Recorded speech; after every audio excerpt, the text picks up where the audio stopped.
Love between humans is just not easy. And without great examples or education about emotions, communication, sex, and what keeps love alive, it's too easy to be disheartened, settle, or give up on what you want most. I believe you can have the love and intimacy you want.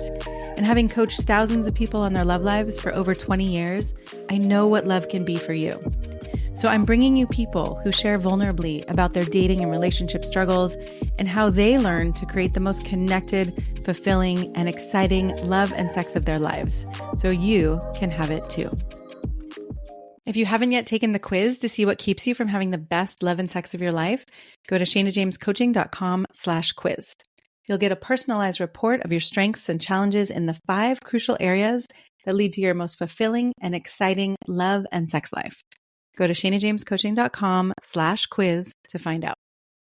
Hello, and welcome to this episode of Practicing Love, Have the Best Love and Sex of Your Life. I'm your host, Shana James, and so happy to be here today to support couples to be emotionally and physically connected, and especially those who are high achieving or busy. There's a lot going on. There's a lot to do. And it's hard to make time or shift the dynamic from just getting shit done to actually feeling really close and connected. And we have an amazing duo here today, a couple and a therapist, and they are married, Kiana and Andrew Joyner. Thank you so much for being here today to talk to us about this. Thank you for having us, Shana. Yeah. Okay. Give us a little bit of insight around how you started. You're in a romantic relationship and you're working together. So what had you start putting the two together to support people in relationships? Yeah, for sure. Again, thank you for having us. So we're Andrew and Kiana Joyner. We are coach and therapist duo, and we've been together for over 15 years. We've been married for 13. We have a 8-year-old daughter. We live in Texas. And we started our business, Soul Journey Therapy and Coaching Services, maybe about 2 years ago, and it's current construction. We had been married for quite a while before we started our business, something that we always had a passion for, working with couples, working with individuals. And we decided to take the step and start our journey with Soul Journey Therapy and Coaching Services. We actually met in high school. We weren't high school sweethearts, but after college, we kind of reconnected and started dating, and as they say, the rest is history. That's amazing.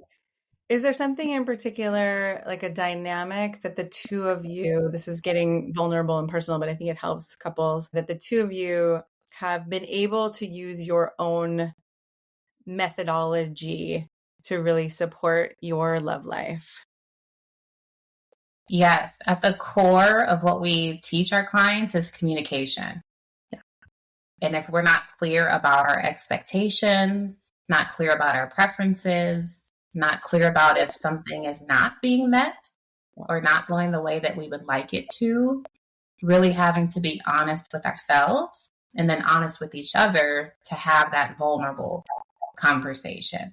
Mm-hmm. We talk a lot about make sure we're validating our partner before we're just jumping in and, going into the deep end and all of that too, because we want to make sure that each party feels heard, understood and cared for. Yeah. That sometimes when those needs are not being met, it doesn't mean that it's malicious.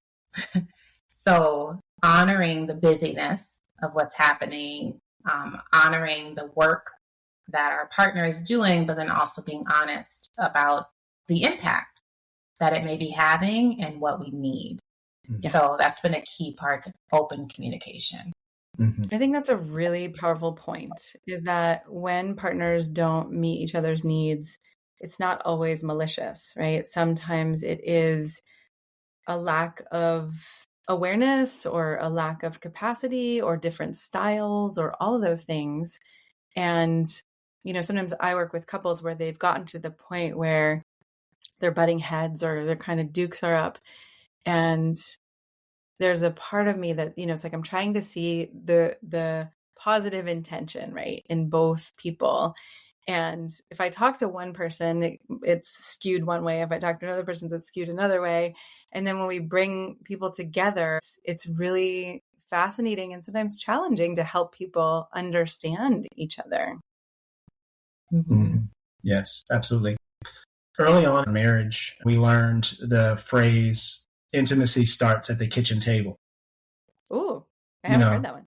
yeah, Mm-hmm. meaning that in our culture, we have this illusion about marriage and relationships that the intimacy and the sex and these kinds of things is what's going to sustain you long term. And that's not true, because if anyone out there is married, you know, if you and your partner are not seeing eye to eye, if you can't resolve conflict well, if there's been any kind of violations of trust between the two of you, intimacy is off the table. That's the Right. There is last no thing sex. on your mind. Yeah, there is Yep. no No. sex. There is no hand holding. There's no making out. There's none of that. When you're in your dating phase, you know what I'm saying, in the puppy love, I would call it, is still really strong. There might be a lot more of that hot fire, Yeah. you know. But You can when you get override married, those other things. right, Yeah. exactly. But when you get married, you have to find a way, instead of having that hot burning fire all the time, which takes a lot of energy and effort, you need that sustaining flame. And so you need to just know how to feed the fire a little bit here, a little bit there to keep the flame consistent versus looking for that burning hot inferno all the time. Like, that's just not practical. It's not sustainable.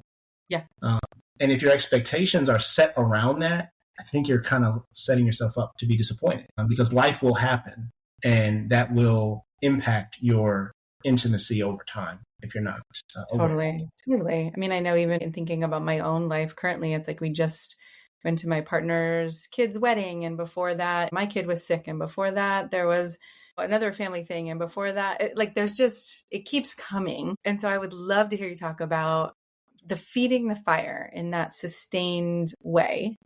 And also, of course, if there's any other background or anything underneath that you need to set the stage, feel free to do that. Yeah, absolutely. When it comes to feeding the fire, it is going back to what you were saying about that understanding of each other. I know a lot of people are aware of the love languages, and that's something that's out there a lot, but there can really be a misunderstanding of what that means. Mm. Many times people think, well, if I'm words of affirmation, then I'm going to give you words of affirmation, and I need you to give me words of affirmation. Right.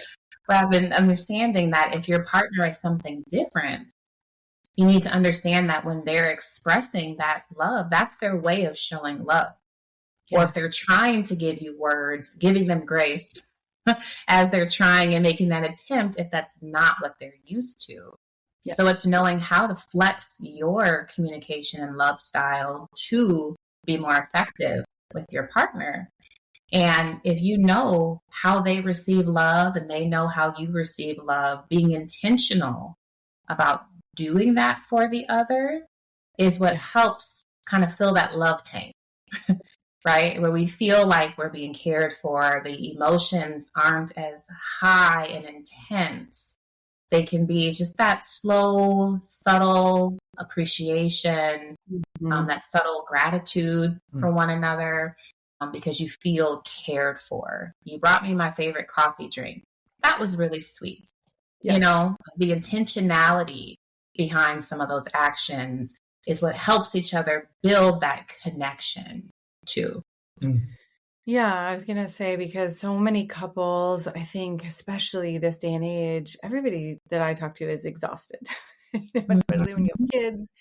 The world is going haywire. And so, yeah, I'm curious, as you're feeding the fire with those subtle gratitude, subtle appreciation, what do you say to those couples who are like, I don't have it, or I don't, because I think it takes a certain kind of generosity or a certain kind of willingness to find it when you don't have right? To find the gratitude or to find the appreciation. What do you do with couples who come to you exhausted? Yeah, so often they're exhausted because not only are they carrying the weight of just their day-to-day life, but they're also carrying the baggage of past hurts, unmet expectations, maybe trauma from previous relationships. So we have to do a lot of unpacking with our couples of some of that baggage that's been put on the shelf that they've never actually dealt with. Yes. And as we work through these past hurts, and we help them gain a deeper understanding of where their partner was coming from in those moments, that'll lighten the emotional load, which then frees us up to be more intimate, to be more considerate, to be more gracious towards our partners. And when we're able to do that and get into a healthier rhythm, Yes. that's how you feed the fire with those logs, and you can maintain that burn over time. Mm-hmm. It's not about a quick fix date night or anything like that. It's more about, what are my intentions in my relationship? Are we on the same page collectively on what we're working toward? Do we have a goal that we're trying to achieve together? Mm-hmm. Whether that be from intimacy or financial or career, whatever it might be. Are we on the same page? Are we walking together in this thing? Are we just two individuals, basically roommates that have sex? I think on the back of my book cover, it actually says, like it's not about date night, right? You've got to go deeper than that, which is what I'm hearing you say too. And that depth of what is our shared life, our shared reality, and did we ever create that in the first place? There's wedding vows, but usually after that, there's not a lot of intention that I see couples create. And so if you're just sort of drifting, or if you're making your own choices, I think it's easy to get frustrated and feel let down by your partner. Yeah, and I think that's a really good point, because as Andrew was talking, I was thinking about, when we think about the high achieving couple, you're very ambitious, right? But sometimes your ambition, as we were saying, can be very individualized. So I'm going after my dream. You're maybe going after yours, but where does the relationship take priority? Yes. And many times it can be easy to put the relationship on the shelf, because you're like, well, that'll be there. This is my season to go after this thing, right? Because my career is booming. I'm at the prime of my life. I have to go for it. But we forget about the impact that it has on our relationship, because that may not always be there. Yeah. That is not a given. And if you're not putting any energy into that, that will fade and it will leave. Yeah. So I worked with people who, got divorced and only then woke up to, oh shit, right? I didn't tend to the relationship or that fire in the way that I needed to. Exactly. And are there boundaries that we need to put in place in order to not have such a high level of exhaustion? Right? Are we allowing our work to completely cross over into our home life, where now we can't even have dinner without you stepping away for a phone call, or constantly being on, trying to have a serious conversation and you have to walk away to take a call, things like that, and just the heavy impact that can have if there's a lack of boundaries. Oh yeah, I have a question about that, because I think that's a really good one, which is, and it's a hard one. I know for myself, when I think about certain boundaries or choices, it's like, okay, I can choose to work on my business during the evening time, or I could choose to put attention on my relationship and my partner. And sometimes there's some of both. But I know there are couples who work late into the night, or one person does and one person doesn't. How do you support couples to communicate about that, to create more of a win-win situation so they can have that time together? Yeah, great question. Something that we frequently have to work with our couples on is aligning their calendar, if you will. When it comes to relationships, I think we forget that to be successful in any endeavor, you need certain skills, right? And that's the same in a relationship. In a relationship, you need communication skills. You need time management skills. You need conflict resolution skills. Right? All of these things are things that need to be developed over a period of time.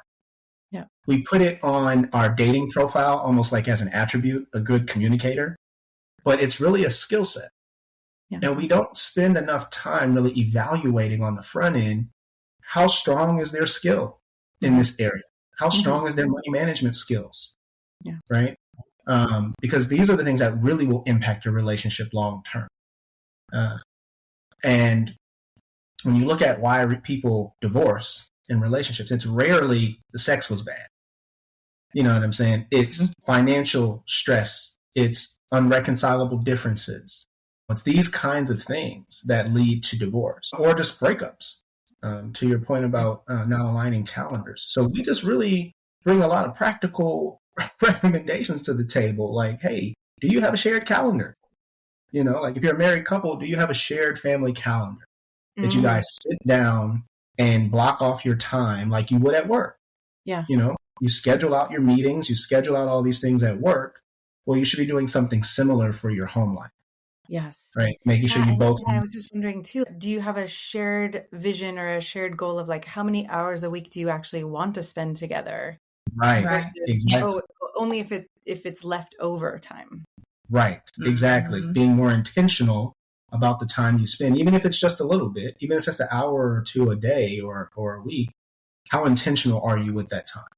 And are they getting your best? Because like you said, the leftover time, if your leftovers is you drained on the couch, falling asleep, where is the connection? Where is the time to really, build that relationship? Right. So I think that's no one wants the sloppy leftovers. Right. Right. I want the best of you too. If the best of you is always outside of the house, it's not going to bode too well in your relationship. Dating or married. Right. Yeah. And any suggestions for people with kids? Because it gets a lot harder to bring your best when you're a parent and you're exhausted too. Right. Again, it comes back to that being proactive in your approach. It's going to be significantly more difficult if you're just doing everything from a reactive standpoint. It's much more draining. But if we can be intentional about planning our week, planning our month, making sure we align on where do the kids need to be, where do we need to be, who's going to do X, Y, and Z. Okay, the kids have this, and I have a meeting, and you have to travel. You have to align on all of these logistics to ensure that things go smoothly. And then if there is a disruption, you can adjust, right? So it's really about being proactive, having those open lines of communication, creating a plan, and making sure you're on the same page, making sure you have alignment on what you're trying to achieve. Yeah. I would also add that kids need boundaries as well. So we have to practice what we preach, where they have to see us setting boundaries and setting some time aside. And we have to set boundaries with them, of course, depending on their age, right? Age appropriate. But there are times where if a kid is just busting in the room and, you can't be in your bedroom without them just busting in, we need to set a boundary. Yeah. Right? That you need to knock before you just open the door, because mommy and daddy may be having a personal meeting. Right? So, Intense fellowship. So kids, you need boundaries with them as well, so that you all can also have the time that you need. Right. It's easy, and I know for myself too, to fall into the mindset of, it's too hard to change, or there is no other way. But one of the things I love bringing to my clients is there's always another way. There's always a new possibility, even if we can't see it yet. And I think I tend to look at the win-wins, right? There are many more win-wins than we recognize. And even just starting to look for them can make a big difference for couples. Yeah, absolutely. And that's something that we focus on quite a bit, right? Eliminating that competition and finding an opportunity to create a win-win whenever possible. And that does take a certain level of maturity, being able to delay gratification at times. Yeah. So it's going to it requires us to, be adults in a sense, you know what I mean? And recognize that things take time to develop. And as you're learning new skills and learning new ways of doing things, you have to be patient with yourself and with your partner. Nobody ever started off being Van Gogh day one or being some great genius. It takes time. And so give yourself that grace. Take baby steps if needed, right? If starting a family calendar is a step too far for you, well, then maybe just start your own personal calendar. Make sure you can get consistent with that. And then we can take a baby step towards a family calendar or something along those lines. Or, just find small ways to make those improvements, make those changes. And then you can kind of see the exponential growth over time of those small investments of of shifting your pattern. Mm-hmm. Yeah, I would also add that if you are at that point of just not knowing what else to do, you literally feel at a loss, then that's where it may be time to get professional help from you, Shayna, as a coach, or us as a therapist coach, or anyone else, right? Because sometimes you just have to get out of your own head. You just get stuck in that funnel and need an outside perspective that has fresh eyes. We can't say how many times we may recommend something extremely simple to our couples, and they're like, oh, why didn't I even think of that? It seems so obvious, but not to them because, like you said, you don't see what you don't see.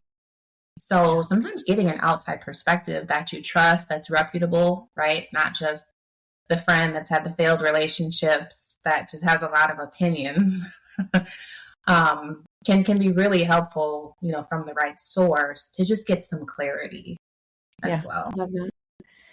I want to go back to maturity. I have a love of maturity, and in Honest Sex, I wrote about mature honesty versus immature honesty, right? Where you actually start to take responsibility and you are speaking from that more vulnerable place that you both talked about as well, right? What's under the surface instead of the surface tension.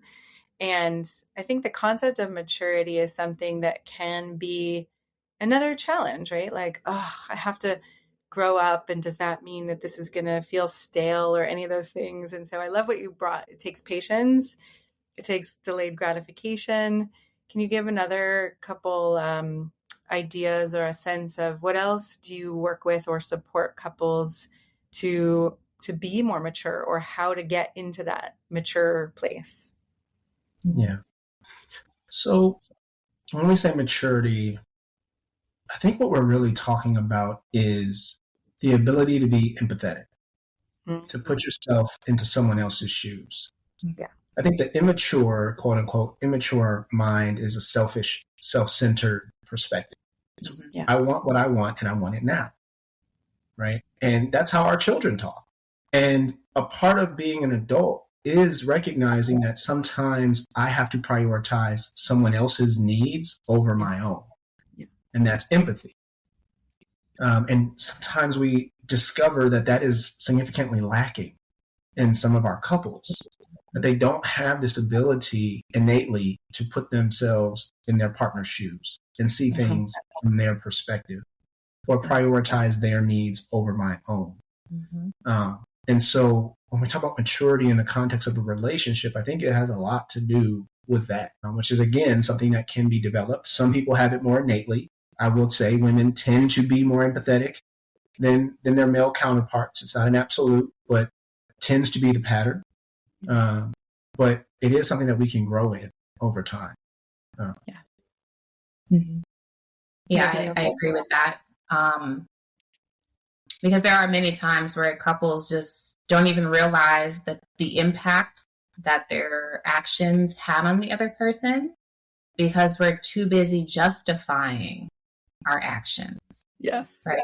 So we teach a lot. Before you start explaining why you did what you did, let's first acknowledge our partner's feelings, which goes back to the empathy, right? Can you even realize what they're feeling or why they're feeling that way? To acknowledge, I can see how that was really upsetting because you thought I was doing this, even though I was actually doing this. But I can see from your perspective how that got twisted. So if you start with just acknowledging your partner's feelings, then you can go to the next step of, are you open to me clarifying how I was seeing that situation, my intention in that moment? And then we can explain. But many times we start with explaining, and that ends up minimizing our partner's feelings, that you shouldn't feel that way because that's not what I meant. Well, it's what you said, and it's not acknowledging that. So that's when we get into that competition. That's when we get into the back and forth. Yeah. There are many sessions I do with couples where I'm slowing it down and I'm like, okay, wait, before you go into explanation or justification, let's acknowledge, what did you hear? What did you feel? What is your empathic response? And it makes so much sense to want to either clarify, this is not what I meant, or this is not what I said, but you're so right. It doesn't get received if the person hasn't felt understood yet. Yeah, Exactly. Yeah. Okay. We have a little bit more time. What feels important that we haven't touched on yet, or what are some actions that you can give to our listeners? Yeah, I think we live in such an interesting time. We're in an age of significant change in our society and our culture, what we value, how we spend our time. We have things like AI on the rise and all the changes that are happening around us. And I think sometimes we can overlook the simple path Yeah. for something more complex, right? Or something very grandiose. And the truth of the matter is, the simplest path oftentimes is the right one. It's the one that's more sustainable, long term. It goes at a slower pace oftentimes. It doesn't mean it's any less efficient or effective. It's just the small things can make Can a you give an big example of what you mean by simple? Yeah, and you kind of alluded to it earlier. Even just something that she does sometimes for me that I really appreciate is in the morning, I'm getting ready. I have to take my daughter to school. I have to get to the office. She'll make my coffee. Right now, that's not something I asked her to do. Sometimes I do if I'm in a rush. Sometimes she'll just do it out of the kindness of her heart, just being thoughtful. Something small. Yeah. But she'll make the coffee for me, so just to give me that extra minute to get out the door. Very simple, very small, but it has a huge impact because it tells me she's thinking about me. Yeah. Now she has things to do too in the morning. Yes. But she took a minute to put the coffee on so I can get out the door a minute or two faster. Yes. I love that. And I'm also thinking that's one of those things that in the moment you can even bring even more intention, where maybe you look in the eyes of your partner and hand them the coffee and say, I love you, or I hope you have a great day, or thank you. Could be a moment of appreciation, right?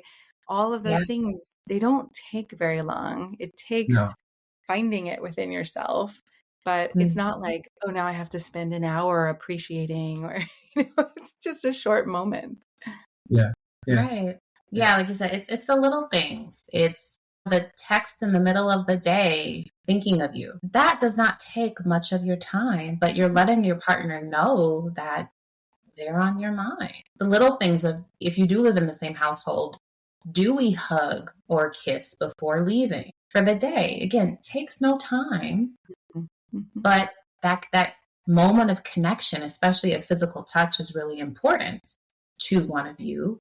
That helps them feel loved and know that, okay, I have something to look forward to when I get home, right? You're setting the tone for how you leave the house.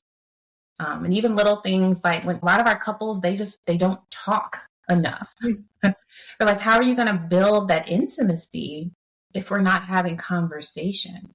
Isn't there some crazy statistic that most couples talk for 30 minutes total a week, except for logistics? Or there was some crazy statistic I read where I was like, oh my God. Wow. Yeah. It's not surprising. No, that's not. Not. We have a couple that we've been working with for a little while now. They've been married for about 7 years. They have 2 kids. And we asked them, what's your partner's favorite color? And they couldn't answer the question. Wow. Or we're like, what's their favorite meal? Like, if you were going to cook a dinner for your partner, what's their favorite meal? They got it wrong. They both got it wrong. And they're like, yeah, but we just feel like roommates. Like, it's like, well, you don't talk because you guys don't know each other. You're not actually getting to know each other. It's almost like we have to take them back to how things used to be, the 20 questions on the first date type stuff. The simple things. Yeah. But it builds the connection over time. It's not instantaneous. You're trying to build a life together. Right. Right. And you build it one brick at a time. Yes. And there are always more bricks. Some people think, well, I already know my partner and there's nothing new to learn, or they're never going to change. But for those of us who have more time, do you really want to spend the rest of your days like this, being miserable, or do you want to actually choose something different? But let's just say for anyone listening to this, right, you have a choice in how you treat each other and getting to know something new and believing that something else is possible, even if it's in a challenging place right now. Yes, absolutely. Yeah. Just take one intentional step and a commitment to take one more. I love that, right? With each step, that commitment to take the next one.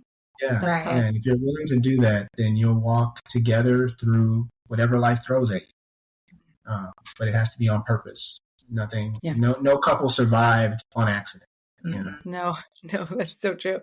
I was just thinking about how one time my partner said to me, we're always going to have our challenges, but the fact that we can talk about everything for him gives him that confidence that we can get through anything. And I love that you said in the very beginning, a lot of this comes down to communication. How do you understand each other? How do you know each other? So that as a foundation can be a completely different relationship than you're having the same issue or the same disconnect and you're not talking about it. Mm-hmm. Right. Yeah, we always encourage our couples to give each other room to grow. As you're learning a new skill, there's going to be bumps. There's going to be hiccups. It's not going to be perfect. But give them permission to grow, permission to do something different, to give it a try, to fail, to succeed. Because otherwise we're keeping them in a box and having that attitude of nothing's going to change. Thank you so much. I feel the wealth of wisdom that you both bring, and what a beautiful compliment to have both that understanding and how to make it actionable. Is there any last thing either of you wants to say before you tell people how to find you? I would just say, pick one thing, that if this podcast sparked one thought in you of, maybe I can express my appreciation more often, or maybe I can just be more intentional in a certain way. Really commit to doing one thing. Maybe share this with your partner so they can hear the same thing, and you each can make a commitment to just do one thing and do it. Because you're not going to grow if we don't do anything different. So that would be the biggest piece, I would say. Awesome. Thank you. Thank you. And how can people find more of you? Yes, so you can go directly to our website, souljourneyproject.com. We're also on Instagram and Facebook at Soul Journey Project. Awesome. Thank you so much for being here today. And thank you for being a living example of a couple who is walking your talk.